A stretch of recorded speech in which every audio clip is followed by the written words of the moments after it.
Now that you understand the basic construction of animation, you can use it to animate anything you can draw on the screen. Here is an example of animation that's one step up from the circle moving right and bouncing off the right side. This is a circle that moves in all directions and bounces off all four sides.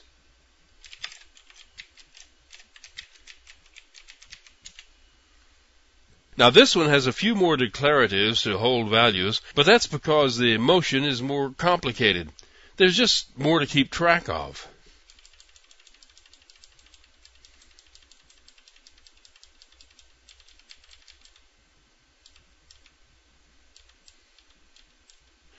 The motion is managed here in the run method by keeping track of the X and Y positions of the ball.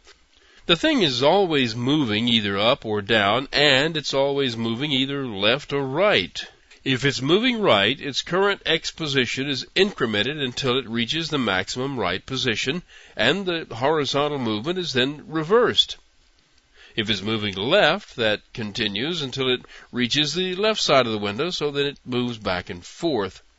The vertical motion is handled in exactly the same way. When it reaches the bottom, the direction is switched to moving up, and when it reaches the top, the motion switches to moving down.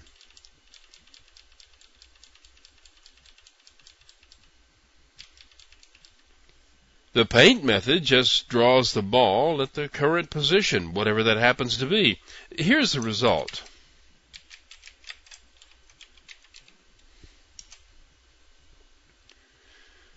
The ball bounces off all the edges. Resizing the window causes the rectangles to no longer match, so it starts the whole thing over with a new size.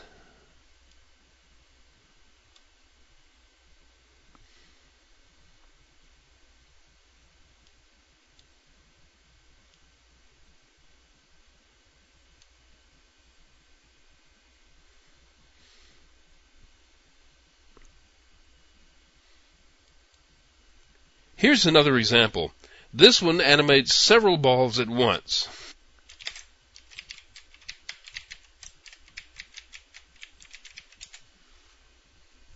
Like all animation programs, this one has quite a few declarations. Also, notice the arrays in this one. This is necessary because this program animates a number of items simultaneously, and each one has its own position, trajectory, and color in the window. And all of these different variables must be tracked for each one. The program is called Electrons because it animates several objects in elliptical orbits around a center. You can see from the setting of electron count that there are 14 of them. There is some trigonometry involved in keeping track of the orbits, but I won't go much into that. I just want to show you how several things can all be managed at once.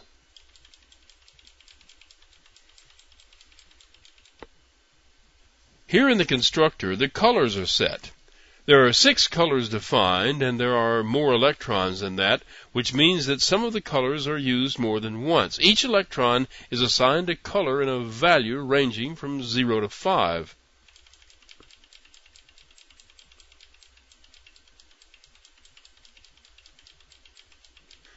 Just as with the previous animation programs, the frames are controlled by the calls to the update method.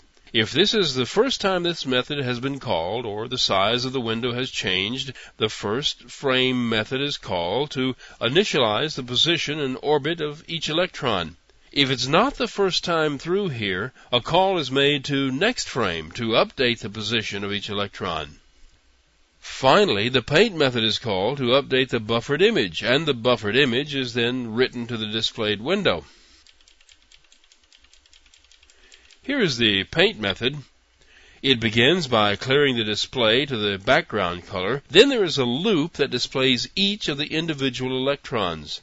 It starts out by setting the color for the current electron, then sets the values of X and Y. I'm not going to explain all the theory behind the math, except to tell you that the orbit is elliptical, and the array named A contains the radius of the electron's orbit in the horizontal direction, and the array named B contains the orbit's radius in the vertical direction.